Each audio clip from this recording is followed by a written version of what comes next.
नमस्कार। फ्रंटलाइन 24 में आप सभी का स्वागत है। मैं सुजाता। अभी हम पहुंचे हैं बाबू बड़ही प्रखंड के सोनमती पंचायत, जहां के मुखियाइन है अभी सरिता मिश्रा और उनके पति हैं प्रशंस कुमार मिश्र। आइए करते हैं हम उनसे चुनावी चर्चा। वर्तमान के भी मुखिया है सरिता मिश्रा। इनके द्वारा विगत 5 वर्षों में कौन कौन सा कार्य हुआ और कौन कौन सा कार्य है जो ये नहीं कर पाए हैं अपने कार्यकाल में, जिससे कि ये भी थोड़ा नाराज हैं कि हम अपने पंचायत के विकास के लिए उतना काम नहीं कर सके 5 साल में। तो आइए जानते हैं कि इनके द्वारा कौन कौन सा काम हुआ और कौन सा काम बाकी रह गया है, जिस बार फिर से अगर मुखिया पद पर जीत कर आते हैं तो अपने पंचायत के लिए विकास करेंगे। सबसे पहले आपको फ्रंटलाइन 24 में स्वागत है। धन्यवाद। जी, आप एक महिला हैं, तो आपको क्या लग रहा है कि इस बार आपके द्वारा कौन कौन सा ऐसा काम है जो बाकी रह गया उसे आप करना चाहते हैं? बाकी रह गया है, थोड़ा जल नल भी बाकी रह गया है। पानी का काम अभी थोड़ा साफ़ सुथरा पानी होना चाहिए। सब वार्ड में पानी रहना चाहिए। मेरी पब्लिक हमसे नाराज़ हो गए हैं, चूँकि कुछ काम बाकी है अभी, इसलिए तो वो काम भी मैं करना चाहती हूँ। उनकी तकलीफ़ को, उनकी समस्या को दूर करना चाहती हूँ और सबका विकास करना चाहती हूँ। मेरे वार्ड में एक चमकता हुआ चाँद के जैसा मेरा पंचायत होना चाहिए, जिससे कि मेरी पब्लिक हमसे खुश हों। जो मेरी मुखिया बहुत अच्छी हैं, मेरी आशा पूरा की। आपको सर अब इनके मुखिया जी थे और इनके पति हैं प्रशंस कुमार मिश्र। आइए करते हैं हम इनसे चुनावी चर्चा कि विगत 5 वर्षों में कौन कौन सा कार्य किया गया। तो सबसे पहले आपको फ्रंटलाइन 24 में स्वागत है। जी जी, आपका बहुत बहुत धन्यवाद। जी सर, इस बार आप फिर से अपने पंचायत के चुनाव में आ रहे हैं, मुखिया पद पे फिर से आप आ रहे हैं। और आपके कार्यकाल में जब आप लोग का भी 5 साल समय मिला हुआ था, तो उसमें क्या लग रहा है कि आपके द्वारा कितना विकास हुआ है, कौन कौन सा कार्य है जो हो गया है और ऐसे कौन कौन सा काम है जो बाकी है? मैंने अपने इस 5 साल के कार्यकाल में शुरू के प्रथम वर्ष जो 16-17 का बजट था, उसके आने के पश्चात भी सरकार का जो गाइडलाइन था उसमें मुखिया संघ और बिहार सरकार आमने सामने की लड़ाई लड़ रही थी। मुखिया हाई कोर्ट में मुकदमा किया, सरकार हार गई। उसके बाद बिहार सरकार ने संविधान में संशोधन करके, पंचायती राज एक्ट में संशोधन करके 7 निश्चय योजना को अपने मन अनुकूल मुखिया से ट्रांसफ़र करके वार्ड कमेटी में दे दिया।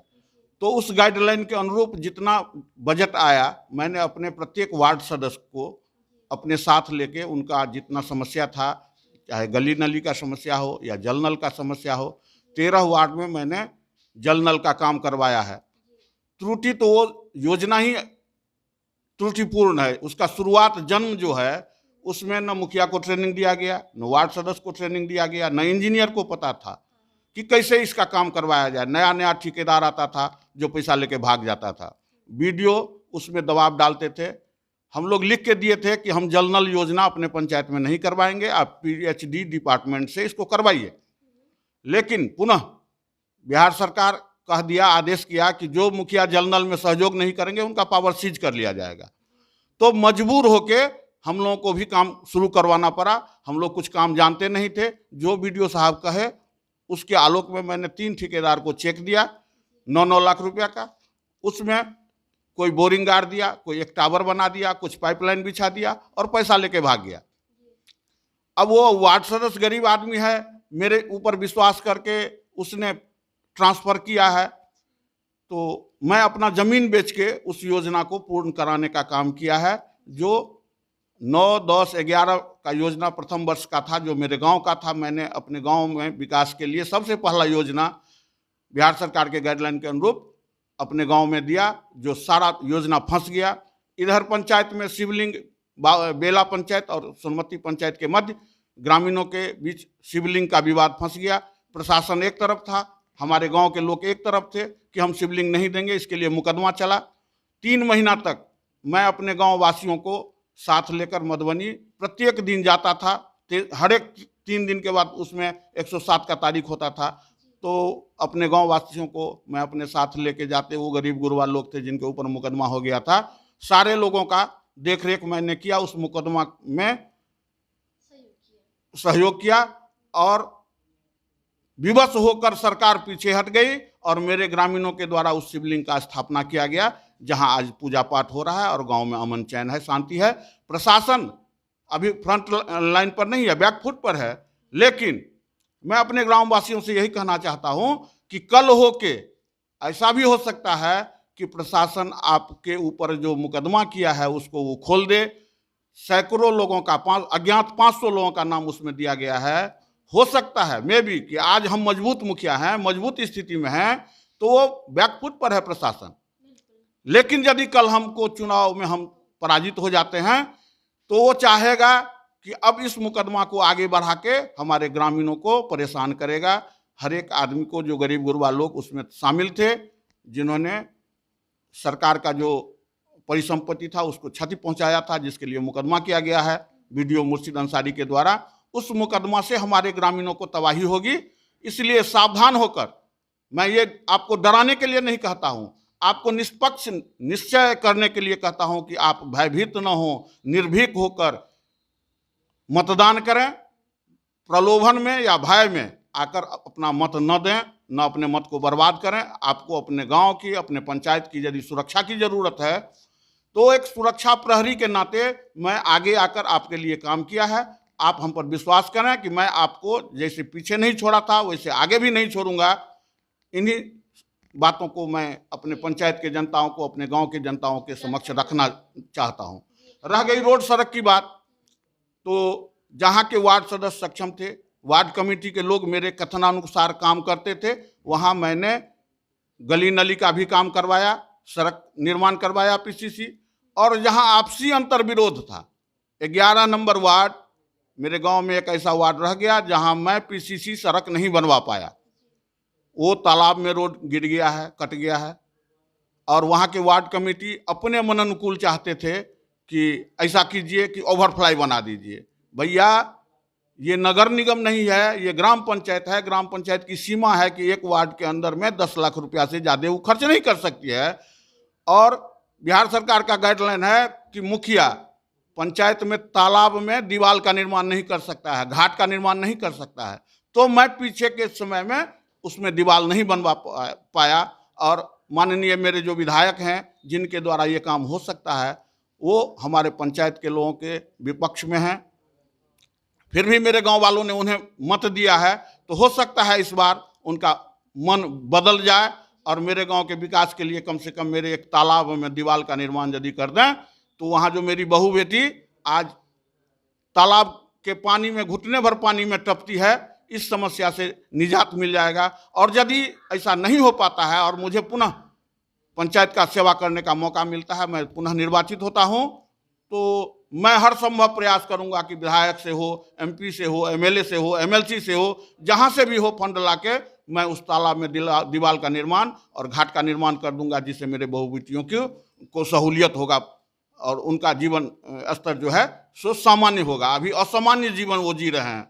हमारे गांव में एक मल्लाह टोला है, उसमें मैं पीसीसी सड़क नहीं बनवा पाया, लेकिन एक मुश्त 53 परिवार को मैंने मुख्यमंत्री आवास योजना में नाम पास करवाया है। और ये कोरोना लॉकडाउन के कारण उनका पेमेंट बाधित हो गया, नहीं तो मार्च के बाद ही उन लोगों का पेमेंट हो गया रहता।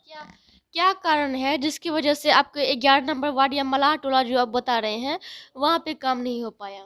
वो वार्ड कमेटी की असफलता है। वार्ड कमेटी के चयन के समय में वार्ड के लोगों को चाहिए कि धैर्यशील, चिंतनशील और अपने गांव के विकास में सहयोग करने वाले, न कि टांग अड़ाने वाले, अरंगा लगाने वाले, विभिन्न प्रकार के विवाद को पैदा करने वाले लोगों का चयन हो जाता है, जिसके कारण वहाँ काम बाधित हो गया।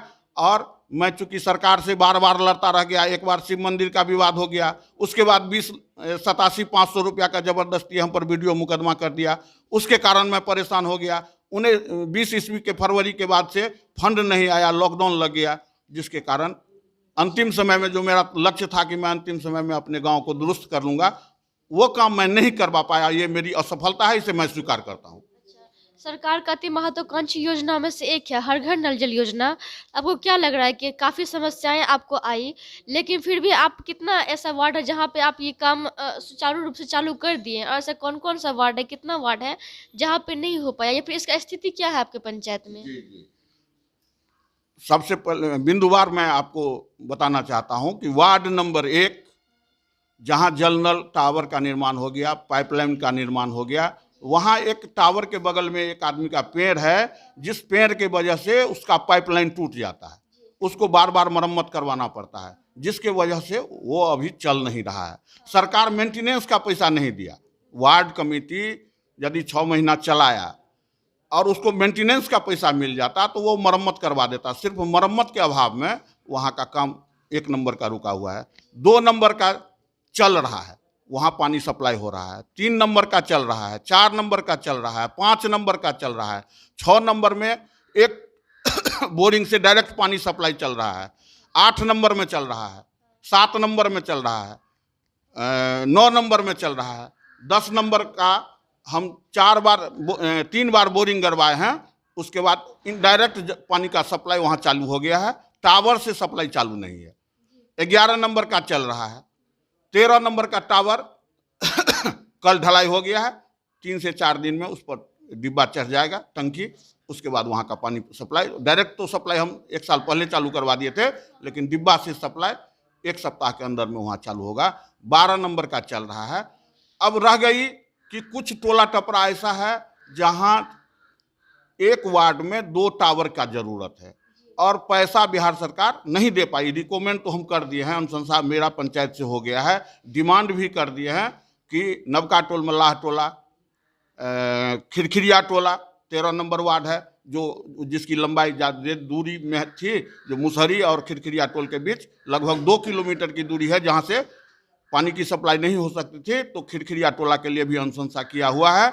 और खोजपुर जहाँ मेरा अपना घर है, उसमें 8 नंबर में 2 टावर की जरूरत थी, तो 1 टावर भोकारपट्टी में बन गया है, वहाँ से पानी की सप्लाई है, और 1 टावर और बनना बाकी रह गया है, जिसके लिए मैंने बिहार सरकार को लिख दिया है, और वो पैसा आएगी अगले टर्म में, तो वहाँ भी पानी का टावर बन जाएगा। यही स्थिति है। काम तो मैंने हर वार्ड में किया है। सरकार का बहुत सारा योजना है, जैसे प्रधानमंत्री आवास योजना हो गया, वृद्धा पेंशन, विधवा पेंशन हो गया, उसका राशन कार्ड का भी काफ़ी समस्या पंचायत में आ रही है, बहुत सारा ऐसा समस्या है, या फिर बहुत सारा सरकार का ऐसा योजना है। तो आपको क्या लग रहा है कि प्रधानमंत्री आवास योजना हो, चाहे पेंशन हो या नाली गली हो, तो इस पर क्या आपके पंचायत की स्थिति है अभी, राशन कार्ड का भी? जी जी, राशन कार्ड यहाँ मेरे पंचायत में 2700 राशन कार्ड पूर्व से बना हुआ है। पूर्व के जो मुखिया थे उनके कार्यकाल में 2700 बना हुआ। लेकिन फिर भी यहाँ मेरे गांव में सोनमती 5 वार्ड है, अगाड़ी 2 वार्ड है, वहाँ तक की स्थिति ठीक है। मेरे गांव में जहाँ से खोजपुर 8 नंबर से 13 नंबर है, वहाँ का सैकड़ों परिवार वंचित है। कम से कम 600 से 700 राशन कार्ड यदि और बन के आता है, उसके बाद सम्मानजनक स्थिति होगा कि मेरे गांव वाले को भी राशन मिलेगा। मेरे टाइम में सिर्फ 83 राशन कार्ड बनाने का मुझे मौका मिला है, और अभी जो राशन कार्ड का आवेदन 17 ईस्वी से आवेदन लेते लेते सिर्फ 83 राशन कार्ड बन के आया। एसडीओ के यहाँ आवेदन दिया, बीडीओ के यहाँ आवेदन दिया, जीविका दीदी वाले के यहाँ आवेदन दिया, मुखिया जी के यहाँ आवेदन दिया, सारा आवेदन ब्लॉक जाता है, उस पर न कोई जांच होता है, न पड़ताल होता है। उसका भौतिक सत्यापन नहीं होने के कारण गलत राशन कार्ड बन जाता है। तो जो हुआ उसमें 83 राशन कार्ड बन के आया, जो मैंने प्रत्येक व्यक्ति को बुलाकर उनके हाथ में हस्तगत कराया। इससे पहले था कि आपका राशन कार्ड कोई दूसरा आदमी उठा रहा है, दूसरा आदमी का कोई तीसरा आदमी उठा रहा है। तो मेरे कार्यकाल में मैंने इसकी सबसे पहले गहन छानबीन की कि जिनका राशन कार्ड है उन्हीं के आधार कार्ड को देखकर मैंने राशन कार्ड के लिए कूपन निर्गत किया, और डीलर को बुला के उसका आधार कार्ड जुड़वाया, जिससे बहुत हद तक जो विसंगति थी वो ठीक हुआ। और पेंशन का क्या स्थिति है? शौचालय का 650 पेंशन हम जब मुखिया हुए थे और मुझे बिहार सरकार से पैसा मिली थी, तो 650 पेंशनधारियों को मैंने अपने हाथ से पेंशन बांटा था। उसके बाद ये सारा काम प्रखंड कार्यालय को सुपुर्द कर दिया गया। तो उस 650 में लगभग 200 आदमी स्वर्गवासी हो गए जिनका राशन पेंशन बंद हो गया। मैंने 450 पेंशन अपने कार्यकाल में नया पेंशन पास करवाया है जो उनको मिल रहा है। और अभी एक नई समस्या आई है कि पहले जो पेंशन पास होता था उसमें पहचान पत्र के आधार पर, अब उसमें आधार कार्ड ज्वाइंट कर दिया है। तो मूर्ख जनता है। आज से 60 वर्ष पहले कोई जन्म पत्री नहीं बनवाता था जो उसका एक अलग से रिकॉर्ड रहेगा। अब अवैधानिक ये दोनों जन्म का जो प्रमाण है, पहचान पत्र और आधार कार्ड, इस दोनों का जब मिलान करता है तो जन्म तिथि में अंतर हो जाता है, जिसके कारण सैकड़ों आदमी का पेंशन बंद हो गया। अभी तुरंत पिछले महीना से सैकड़ों आदमी का बंद हो गया। अब उसका दोष मुखिया जी के ऊपर थोपता है। तो भैया तेरा कागज गलत है, 2 तरह का जन्म तिथि है, उसमें मैं क्या कर सकता हूँ। हाँ, रही उसकी सुधार की बात तो इसके लिए लड़ाई लड़ा जाएगा। ये तो कम से सिर्फ मेरे पंचायत की समस्या नहीं है, ये पूरे बिहार की समस्या है। ये बिहार की जनता के साथ ज्यादती हो रही है कि कभी एक बात को आधार मानता है, कभी दूसरी बात को आधार मानता है। तो ऐसा भी हो सकता है कि ये मामला उच्च न्यायालय तक पहुंचे और उच्च न्यायालय को इस पर गंभीरता से विचार करने के बाद निर्णय लेना पड़ेगा कि किस जन्म तिथि को आधार माना जाए, पहचान पत्र को या आधार कार्ड को। और ये यदि 2 तरह का हो जाता है और लोगों का पेंशन बंद हो जाता है तो वो बूढ़े गरीब गुरबे लोग दौड़े दौड़े मुखिया जी के पास आते हैं। और मेरे पास उसको सुधार करने का पंचायत में कोई विकल्प नहीं है। ये सारा काम प्रखंड कार्यालय को सुपुर्द कर दिया गया बिहार सरकार को। तो मैं बिहार सरकार से मांग करूंगा, बिहार सरकार को लिखूंगा कि ये काम पुनः वापस पंचायत को दिया जाए, पंचायत सेवक को इसके लिए अधिकृत किया जाए कि आप इसका सत्यापन करें। और आप अपने नज़र से, ऐसा भी होता है कि आदमी है 80 वर्ष का और उसका आधार कार्ड है 56 वर्ष का, तो वो 80 वर्ष का आदमी फिजिकली टेस्ट करने के बाद यदि पंचायत सेवक, यदि गवर्नमेंट बॉडी को ही सरकार मानती है तो फिजिकली यदि ग्राम सेवक लिख देता है या वो शपथ पत्र के आधार पर माने या पंचायत सेवक के लिखने के बाद माने, तो उस 80 वर्ष वाले का उम्र 80 वर्ष होना चाहिए और इसको सरकार मान्यता दे, इसको पेंशन योजना में उसको जोड़े, संशोधन करे। ये मैं बिहार सरकार से पुनः जब निर्वाचित होऊंगा तो इसके लिए लड़ाई लड़ूंगा। और सर, जैसे कि एक पंचायत के विकास के लिए शिक्षा और स्वास्थ्य बहुत महत्वपूर्ण है, तो आपके पंचायत में शिक्षा और स्वास्थ्य का भी क्या स्थिति है? पंचायत भवन जो है या फिर शिक्षा का स्वास्थ्य केंद्र जो है वो सुचारू रूप से चालू है या बंद पड़ा हुआ है? मेरे पंचायत में 2 प्राथमिक स्वास्थ्य उपकेंद्र हैं। मैं जब मुखिया हुआ तो मैंने जिला पदाधिकारी से बातचीत कर इस बात को जिला चिकित्सा पदाधिकारी के समक्ष उन्होंने हमको भेजा और उनसे बातचीत किया। तो उन्होंने अपनी समस्या जो बताई, मैं वो आज आपसे रूबरू अपने जनता से बताना चाहता हूं कि मधुबनी जिला में 276 MBBS डॉक्टर का पद सृजित है और सिर्फ 72 डॉक्टर कार्यरत हैं। 20 प्रखंड में प्रखंड PSC चलाने के लिए 8 घंटा का डॉक्टर का ड्यूटी होता है, तो 8 त्रिक 24, एक PSC को चलाने के लिए 3 डॉक्टर चाहिए और 20 PSC को चलाने के लिए 20 या 60 डॉक्टर चाहिए। तो PSC चलाने के लिए यदि 60 डॉक्टर इंगेज हो गए, उसके बाद सिर्फ 12 डॉक्टर बचे जो जिला चिकित्सालय जो है उसमें कार्यरत हैं। तो प्राथमिक स्वास्थ्य केंद्र को चलाने के लिए, उपकेंद्र को चलाने के लिए डॉक्टर ही जब बिहार सरकार बहाल नहीं कर रही है तो प्राथमिक उप स्वास्थ्य केंद्र में डॉक्टर आएंगे कहाँ से, नर्स आएगी कहाँ से? तो ये बिहार स्तर की समस्या है, भारत स्तर की समस्या है, जिसके लिए प्रधानमंत्री, मुख्यमंत्री यदि चिंतन करेंगे, उस कार्य को अमल में लाएंगे। डॉक्टर पढ़ता है और वो प्राइवेट में क्लिनिक चलाने के लिए चला जाता है, बिहार सरकार की नौकरी करने के लिए तैयार नहीं है। तो उसके सुख सुविधा को, उस MBBS पढ़ा जो लड़का है वो प्राइवेट में कमाता है 50,000 रुपया प्रतिदिन और उसको 50,000 रुपया महीना पर आप नियोजन में बहाल करते हैं, तो कहाँ आएगा आपके यहाँ नौकरी करने के लिए? 5 साल का कोर्स है MBBS के पढ़ाई में ही लाखों रुपया उसके गार्जियन को खर्चा होता है। उस पढ़ाई के बाद आप उसको 40,000 रुपया पर नियोजन करने के लिए कहते हैं, तो कौन आएगा आपके यहाँ काम करने के लिए? तो या तो आप उसका पे स्केल में सुधार कीजिए, तब डॉक्टर आएगा जो मेरे गांव तक ही आएगा। ये सिर्फ मेरे गांव की समस्या नहीं है, मैं पूरे बिहार के बारे में बात करता हूं कि प्राथमिक स्वास्थ्य केंद्र का भवन बन गया, वो भवन जीर्ण है, उसका साफ सफाई नहीं होता है, उसका मेंटेनेंस नहीं होता है। ये कोरोना के काल में उसको रंगने के लिए कुछ कुछ पैसा उसका खिड़की टूटा हुआ था, उसके लिए जिला स्तर पर पैसा आया हुआ था, जो मेरे गांव का जो एक प्राथमिक चिकित्सा स्वास्थ्य केंद्र है उसका मरम्मत किया गया है। लेकिन उसमें डॉक्टर कैसे होगा, उसमें नर्स कैसे होगा, उसका उपस्कर कैसे, फर्नीचर कैसे होगा, इसके लिए अलग से व्यवस्था करनी होगी। और मैंने अपने कार्यकाल में जिला पदाधिकारी से मैं धन्यवाद देना चाहता हूं शीर्षद कपिल अशोक, जिन्होंने मुझे सहयोग किया। और 6 ईस्वी से हमारा मांग था, 2 मांगों के लिए मैं संघर्ष कर रहा था कि एक, मेरे पंचायत में उच्च विद्यालय होना चाहिए। तो 14 ईस्वी में बिहार सरकार ने जब ये निश्चय लिया कि प्रत्येक पंचायत में एक विद्यालय को उत्क्रमित किया जाएगा, तो मेरे गांव के विद्यालय को उत्क्रमित किया गया, जिसका नामांकन मेरे स्वर्गीय पिता रमेश चंद्र मिश्र के नाम पर किया गया है और उसके लिए मैंने भूमि का भी दान दिया है। एक विद्यालय जो भवनहीन है मुसहरी, उसके लिए भी मैं जमीन दान देने के लिए तैयार हूं। उस बगल में मेरा अपना निजी जमीन है। हम अपने परिवार के साथ बातचीत कर रहा हूं अपने भाइयों में कि मैं अपने चाचा, जो मेरे गुरुदेव थे, राजनीतिक गुरु थे, स्वर्गीय दिनेश चंद्र मिश्र के नाम पर उस प्राथमिक विद्यालय का नामांकन करके मैं वहां भूमि का दान दूंगा। ये तो शिक्षा के क्षेत्र की बात हुई। और 6 ईस्वी से जो मैं अस्पताल के लिए लड़ाई लड़ रहा था, तो 16 बेड का अस्पताल अनुशंसा किए थे नंद किशोर यादव जी, उस समय के स्वास्थ्य मंत्री थे।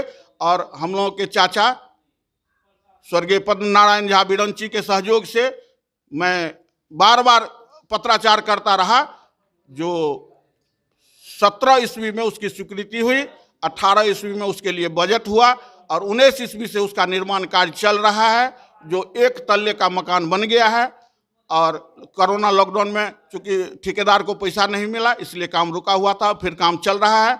1 वर्ष के अंदर में वो प्राथमिक स्वास्थ्य केंद्र जो 16 बेड का है वो चालू हो जाएगा। मेरे गांव वाले को उसका सुख सुविधा मिलना शुरू हो जाएगा। आपकी पंचायत में लगभग कितना वार्ड है और मतदाता कितना है? मेरे पंचायत में 13 वार्ड हैं और लगभग 7,000 जनता है। आप अपनी जनता से, जब हम आपके क्षेत्र में भ्रमण किए तो कुछ लोग आपके काम को सराहे, बहुत सारे लोग हैं जो आपके काम का विरोध भी किया।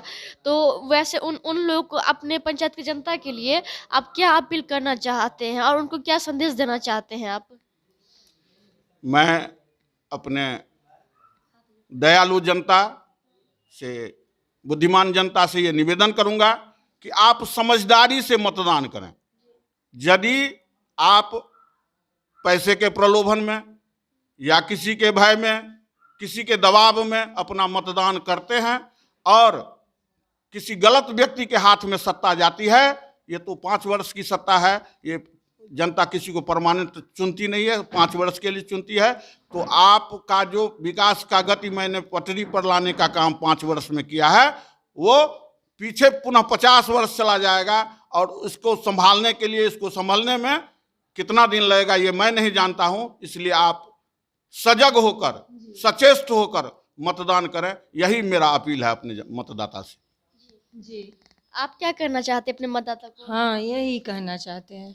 वो जो अभी बोले हैं वही मैं भी कहना चाहती हूँ। धन्यवाद ज्ञापन। धन्यवाद।